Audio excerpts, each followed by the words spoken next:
Сабақ сөйлеу не үшін қажет? Ана тілі. Бірінші жаттығу ана тілі. Ақыл ойың дананың, ана тілден аламын.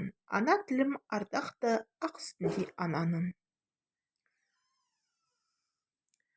Өсірген ой білімді, сүйем туған тілімді, мақсат етем әр сөздің мәнін терең білуді. Әбдібай Табылды ақын ағамыз жазған екен. Дана деген сөздің мағынасы ақылды, данышпан деген мағына береді екен. Өлеңді не туралы айтылған? Ана тілі туралы айтылған. Ана тілімді ардақта деген қалай түсінесің дейді. Сол жайлы сұраққа жауап беріңіздер, балалар, өздеріңіз ойланып. Екінші жаттығу балалардың қолындағы әріптерден қандай сөз құрауға болатын айт дейді. Ана тілі деген сөз шығады. Өз ана тілім туралы әңгімеле дейді. Біздің қандай ана тіліміз? Қазақ тілі. Үшінші жаттығу мақалды көшіріп жаз дейді. Тілге құрмет, елге құрмет дейді.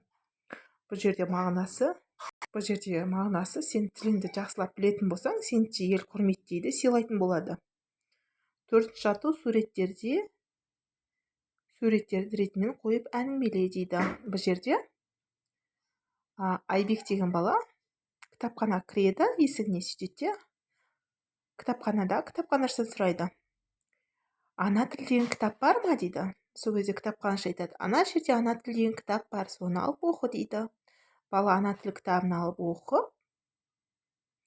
оқиды. Дыбыс және әріп дейді. 42 әріп бар, білесіздер балалар. Дауысты және дауыссыз болып бөлінеді. Дауысты А, Ә, Е, О, Ү, И, О, Ү, Э, У болады екен. Дауыссыз әріп Б, Г, Ғ, Д, Ж, З, И, К, Қ, Л, М, Н, Ң, П, Р, С, Т, Х, Х, Ш, Ч. Оның өзі екіге бөлінеді екен. Я, Ю, Ё, Е. В, Ф, Ц, Ч. Жуан және жіңішке белгісі. Әріптер осылай бөлінеді екен. Дыбыс және әріп туралы дейді. Дыбыстардың дауысты және дауыссыз болатын. Дауыссыз дыбыстардың жуан және жіңішке болатын білетін боласыздар дейді. Дыбыс түрлерін ажыратуға үйренесіңдер дейді балалар. Осының бәрін үйренетін боламыз. Жуан және жіңішке болып бөлінетін, дауысты және дауыссыз болып бөлінетін білдік. Енді жуан және жіңішке болып бөлінеді.